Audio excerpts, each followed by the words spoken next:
All right, so then I have everything.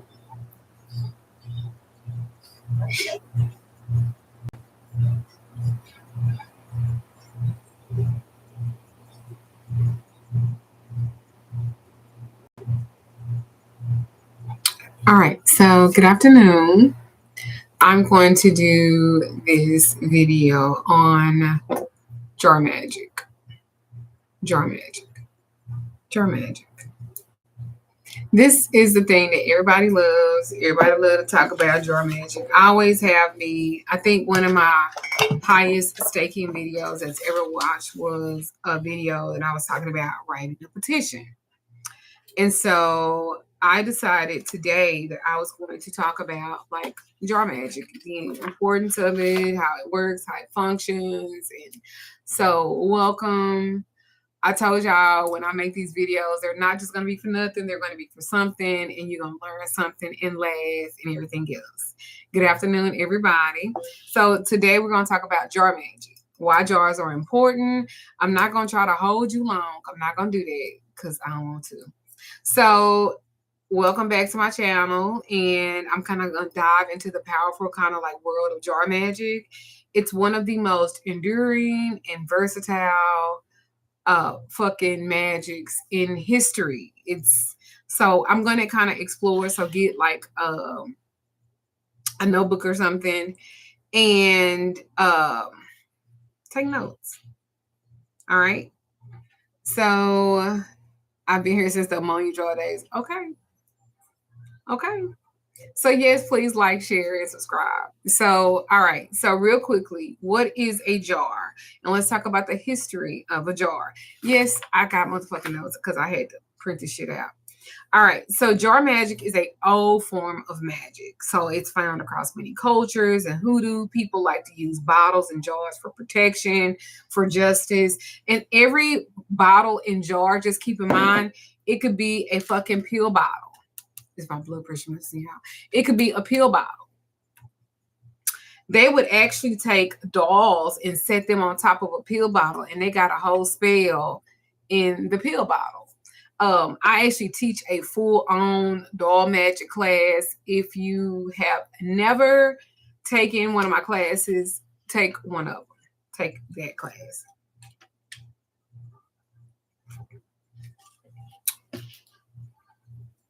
So in Europe, they had what they call was witch's bottle, and so they filled it with herbs, and like these are some herbs, and I'm going to reference that in a minute. Hello. So herbs pinched with some pins to ward off evil. Spiritual jars represent a containment. This is a containment. So holding something in safe and secure until the prayer or the energy is complete, it's a containment. It is a containment of energy. Jar magic is ancient. They thousands of years old. I mean, across the cultures, jars, bottles, pots, vessels, they hold and capture direct energy. That's why jar magic is so fucking important. So please like, share, subscribe, right? So in Egypt, clay vessels were filled with like protective charms, and they were buried in the earth to ward off, the evil. In ancient Greece, jars were used in burial rituals to like trap harmful spirits or carry spells of protection for loved ones. In the European folk magic, right, you find that famous witch bottles or the witch's bottles. Again, it is something that you can actually contain energy in it by the stuff that you put in it, and you can work it that way. That's why this is better than a candle. People think the most powerful spells that you can do consist of lighting a candle, and that's actually not true.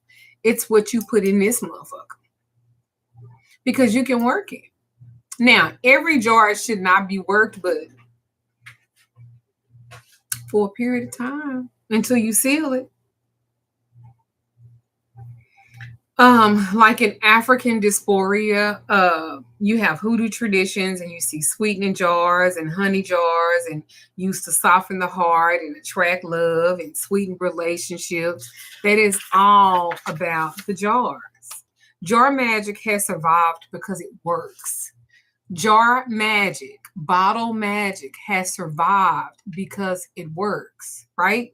It's practical, it's physical, and it allows you to literally contain your intention. And I did not try to do it on purpose. I did not try to do it on purpose, but it contains your intentions. So let's run it back, right? Why is jar magic so important? Because it contains your intentions. Why is it so important? Because it holds them, right? So you have your honey jars and your vinegar jars. And just to let you know, honey is to sweeten a situation for attraction or to soften someone's heart. Vinegar jars are the opposite. Vinegar jars are to sour a relationship or to disrupt a partnership or to cause some type of division. Then you have protective jars. You fill them with pins and needles and salt and protection herbs to ward off from harm. Then you have prosperity jars. You put your business card, you fill it with coins and ancestor money and real money, and you put all the cinnamon and the basil and your petition for wealth and put your business card in there. Screenshot your website or your Instagram or whatever and put it in here. And this is a jar that you can work this jar. Then you got banishing or shadow jars. Those jars are used with black salt, your petition, banishing herbs to release the toxic ties. All right?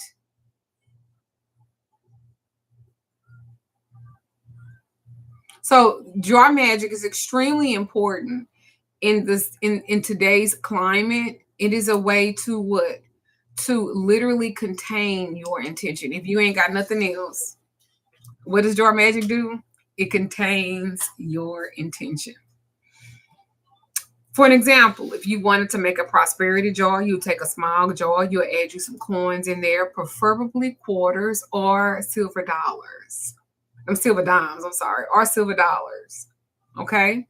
I wouldn't really use a penny because we're not going for pennies. We're going for the big change. Some basil leaves, some cinnamon sticks, drop us some honey for attraction, write your petition, and you might say something like abundance flows easily into my business and my home, and then you seal it with like green wax or a green candle, and whenever you want to wake it up, you shake it up. You get it? You can use mint for prosperity. I preferably would not. I don't know if that's one that I would use because that's such a filler, but I get it. So, and then two, why do jars hold so much power, right? So they hold so much power because it's simple. It's what's inside. It's the items inside. Yes, a $2 bill. Yes, absolutely. It's what's inside of here. It's what's inside. A jar is like a microcosm, if I'm saying it right. MICROSM. MICROSM. Am I saying that right? Microcosm? Yeah. Okay. So a microcosm, it's like a small world that reflects your bigger intentions. A jar is like what? It's like a microism. Y'all know what the fuck I'm trying to say. It's a small world. This becomes an altar in your small world. Isn't that wonderful? So when you think that you don't have control, you actually do. When you think that you don't have power, you actually do. Why? Because you're creating your own world. And where are you creating your own world? You're creating it in this magical jar that's yours. Isn't that empowering? That's what witchcraft is supposed to do. It's supposed to empower you. So this is why jars is so fucking important. It could be glass, it could be clay. The boundary, holding that energy inside. The act of sealing a jar that locks the energy in, keep working it continuously. But for some, you don't have to shake it up. You do the work and you bury it. All right. I hope y'all appreciate this.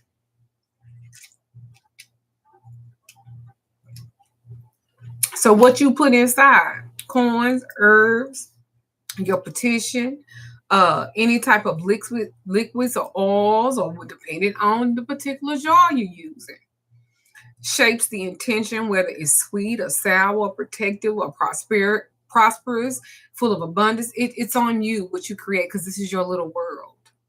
And if you don't look at it like that, you should. Like, real fucking talk, y'all should look at everything y'all do as a form of this is me. How you keep your altar up is a mirror. How you practice your magic, it's a mirror. If you're not putting anything in, don't expect shit out. Magic is all about being activated. It's all about movement.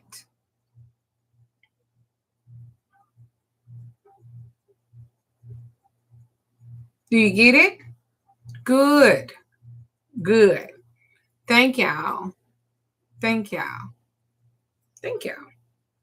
What you put inside of it, it shapes the intention. This is your world. Unlike a quick candle spell, think of it like this, that burns out. The jar has a slow burn.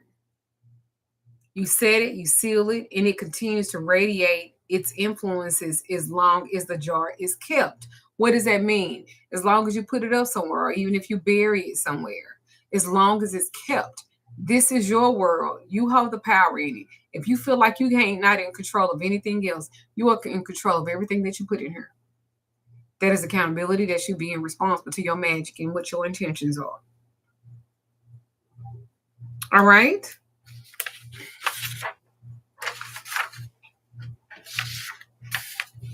Everybody with me so far? I'm trying to make it fast. I'm going on 12 minutes. Okay, cool. I'm doing good. All right. So then you can speak directly, offering encouragement to your job, because it needs to work. If you're brand new, here are a few tips for you. Like, always start with clear intentions when you're doing your dry magic. Be specific about what you want. Okay. Choose your container wisely. Small jars are just as powerful as big jars. This is what ounce is this?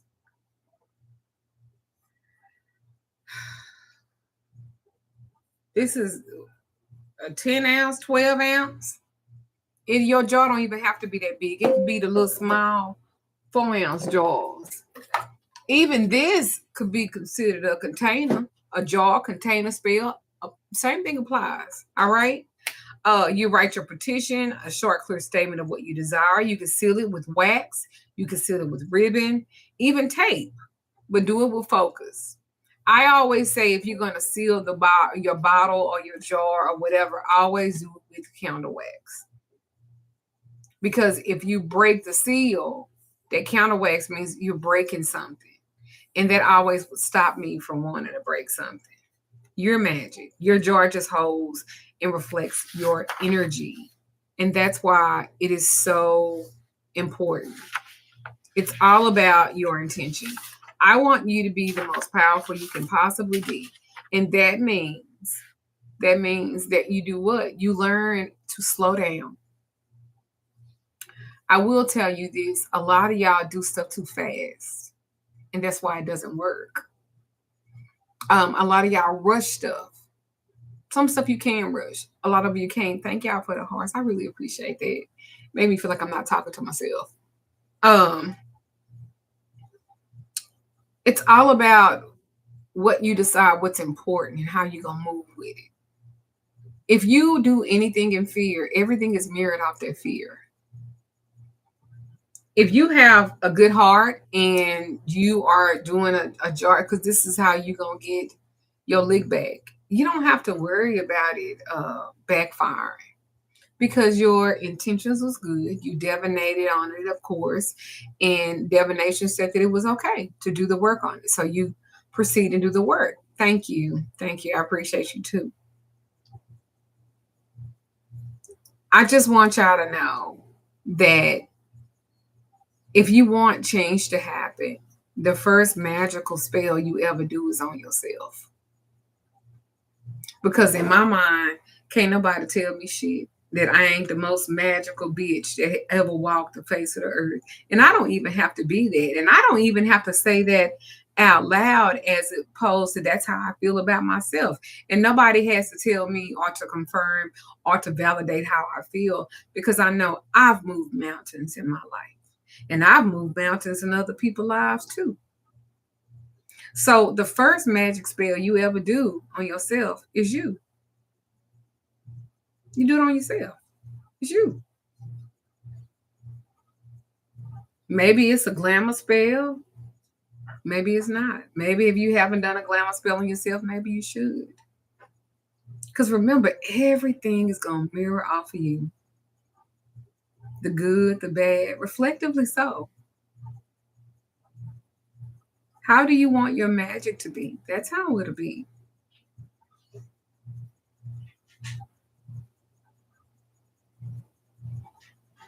Jars represent a containment. Jars represent a containment. You can do a jar on yourself where I'm going to have a strong mind. So I'm going to fill it with things with strong mind. That my intuition, you can do your intuition jar. That I would have third eye products in here, oils, and I would burn a third eye candle and melt and seal it. There's so much you can do. My whole point is you should be empowered. You should be empowered. Hello. You should be empowered. It's holding something safe and secure until all your energy is complete, until the spell is complete. You know, the Bible, for those who want to know, the Bible actually speaks on using vessels to store oil, to store grains and blessings.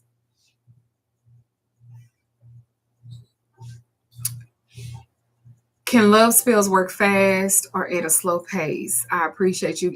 That's a context question.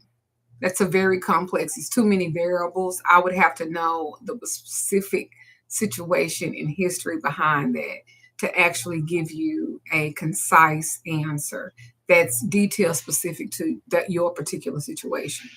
Why don't you book a love consultation with me? Then you have my undivided attention for that. But I'm not going to generalize something like that because 10 people will think it's the answer for 10 things and it's not. Magic is not microwavable. I used to say that and it's very true. And it's not a generalized thing either. It's always situation specific.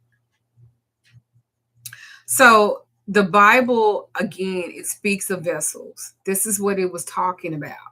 It speaks of vessels, okay, to store oil and grain and blessings. In 2 Kings 4:2, Elisha asked the widow, "What do you have in your house?" She replied, "Your servant has nothing there all except a small jar of olive oil," right? And the jar of oil multiplied into abundance. This is the same principle, a jar becoming a container of miracles. They talk about it in the Bible. And you know, some of y'all can't do shit unless it's in the Bible. So it's in the Bible. 2 Kings. So for jar magic, like I said, it could be a mason jar, it could be a recycled container, it could even be a small bottle. Okay. You just align the items with your intentions. Okay. What kind of herbs should we use trying to buy a house? I would work with Saint Joseph. Saint Joseph is the realtor saint. I would work with Saint Joseph. Yeah. What does that mean? 16th.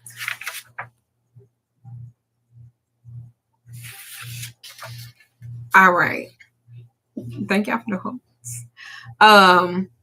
For an example, again, a protection bottle, salt, rosemary, black pepper for love, the rose petals and honey and cinnamon for abundance, bay leaf, basil, corn, cinnamon sticks, stuff like that. You know, all you have to do is write that petition, write your prayer.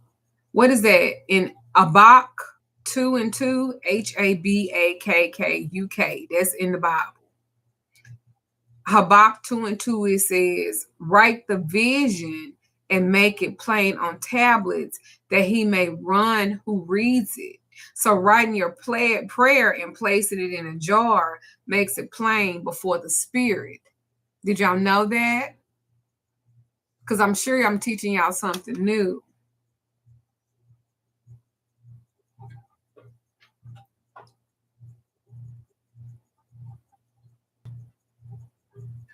Can you teach us how to pray effectively for those who don't want to use like herbs and jars? You would have to I have classes for that. You can when I was doing that first Sunday series, I have classes on teaching you how to pray and use your words. So, all right. So let's create what's your take on using Psalmic seals and Pinnacle as well? Shoot, it's from Biblical Text as well. Well, it just depends. Hey, it just depends on what it is exactly you're trying to do. Remember, Solomon, he's known for his wisdom, but he's known for commanding the demons to build his temple. So I think you probably there's some Brussels sprouts and some mushrooms, and then I got some shrimp over there and some chicken and rice. I ain't ate none of this. That's I got high in the motherfucking store ordering up food. That's for Red Lobster. Yes, it's on my site, magicalLadyDuchess.com. If you go onto classes, it's listed under there. Yeah. So, okay. So it just depends. It just depends. I wouldn't particularly use Solomon seals exactly, but that's another day and another topic. Okay. But there are certain things I would use Solomon seals for. But just know he's a lot. It's a lot because you're not just dealing with. That's another topic for another day. Back to jars. So let's create an abundance jar together, right? Because I said I was going to do that. So the first thing that you would do is you would write down your intentions, saying something like, I'm blessed with provision and overflow and financial stability. And then you're going to place that piece of paper. It's some more food over there if you. Your daddy had that fish. So let's just say that this is, So let's just say, and it's some Brussels sprouts and stuffed mushrooms. That's all I was eating was the Brussels sprouts and the stuffed mushrooms. So let's just say, see, I have classes on Solomon. I'm actually taught on Solomon. Just say this is a petition and I'm going to write whatever my intentions are. And then I would literally put it in the jar. Just like that. Y'all see that? So then you would add like your herbs. Like for this one, I hear some rue. So I would add rue or whatever herbs or whatever I choose to put in a jar. You don't have to do that.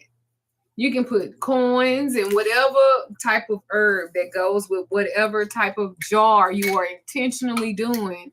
That is why you choose that. You don't have to do. I will put a little sugar. I will put a little honey. But just know if you put honey, molasses, or anything sweet in a jar like this, it slows it down. Because honey doesn't penetrate fast. Molasses doesn't penetrate fast. So if you're using it for love or you're using it for money or anything like that, just remember you're going to be slow. It's going to be a delay because of what you put in the jar to work. All right. So the next thing you would do, you can put you some coins in there. You can put you some bay leaves in there. You can put you some 5-finger grass in there. Any type of herb that favors prosperity or abundance, you can put into this jar. Then you can seal the jar. You'll close it tightly and you can seal it. You can literally put wax. You can put burn your candle and put the wax around it, or you can let a little tea light candle because it heats it up, or you can do a taper candle, let it burn and melt down on it to seal it. And then you can say a little prayer over it. You can ask the God of your choice. I'm not telling you whatever, but the God of your choice, to the work of your hand, bless the work of your hands. Anytime y'all are doing any type of work or for prosperity or abundance, always ask the God of your choice to bless the work of your hands. Any herb is good with whatever the intention of it is. Okay? So y'all don't have to give me a list of herbs. Look it up. Y'all Google everything else. Stop playing. So you can also always ask for the God of your choice, whatever they may be, to bless the work of your hands, because it was your hands that was doing this. See how there's intention, there's magic even in that? Think about that. In Deuteronomy 28:12, it says, the Lord will open up the heavens, the storehouse with his bounty to send rain on you in your land and in your season and bless the work of your hands. So that scripture, Deuteronomy 28:12. See, I didn't bring no Psalms because we passed Psalms, okay? We need some big girl scriptures. So that is a big girl scripture.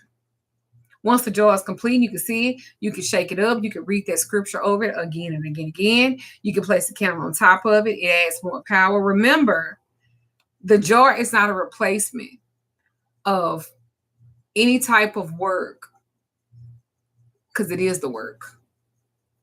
It's your faith, it's your focus, it's your intention, it's everything that's in a jar. I hope I'm explaining it to you enough. I wasn't trying to make it. I'm trying to do 30 minutes or less. Of course, if you want to take more extensive classes, you can go onto my website.